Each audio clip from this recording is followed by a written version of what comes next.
Assalamualaikum warahmatullahi wabarakatuh.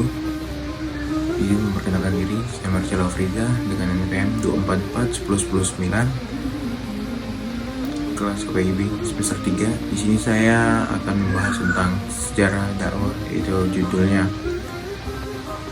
Pola Perkembangan Dakwah di Asia Tenggara.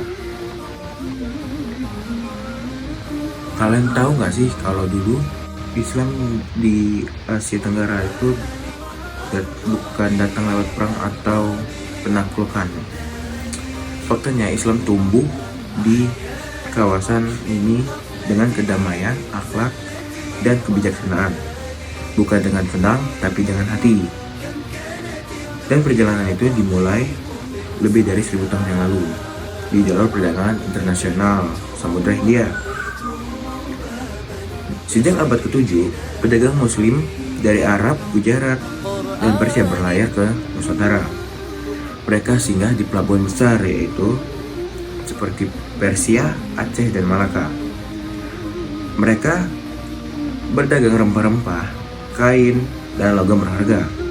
Tapi lebih dari itu, mereka menebarkan nilai-nilai Islam, jujur, amanah, dan adil dalam berdagang.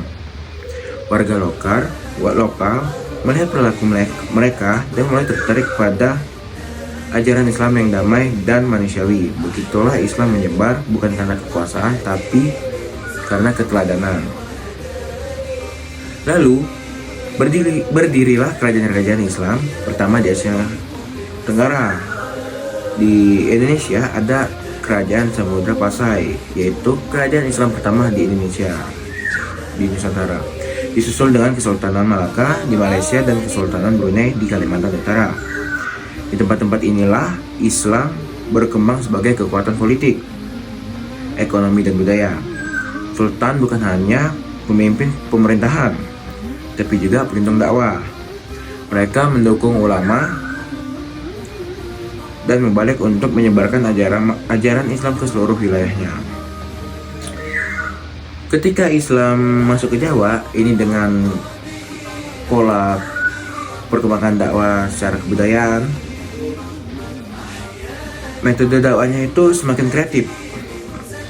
Para wali songo, 9 ulama besar, berdakwah dengan cara yang lembut dan sesuai dengan budaya masyarakat.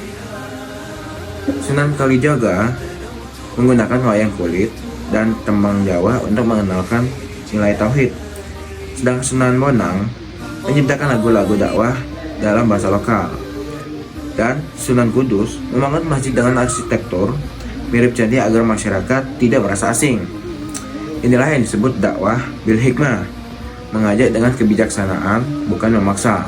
Seiring waktu muncul lembaga-lembaga pendidikan Islam seperti pesantren ini dalam bidang pendidikan. Di pesantren, para santri belajar Al-Quran, hadis, bahasa Arab, dan ilmu sosial. Pesantren juga berperan dalam perjuangan kemerdekaan. Dari sini lahirlah ulama-ulama besar yang bukan hanya pandai agama, tapi juga cinta tanah air. Pesantren menjadi bukti bahwa Islam dan nasionalisme bisa berjalan berdampingan. Nah, sekarang kan sudah eranya digital kan, berarti kan dakwah itu bisa bertransformasi. Nah, sekarang dakwah di Asia Tenggara itu terus bertransformasi.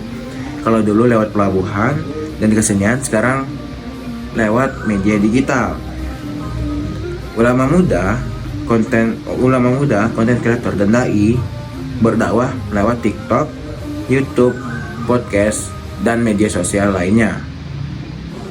Mereka pakai bahasa yang ringan, visual yang kreatif, tapi tetap menjaga nilai Islam yang lembut dan moderat. Inilah era baru dakwah digital, menyampaikan pesan kebaikan di dunia maya dengan cara yang penuh kasih.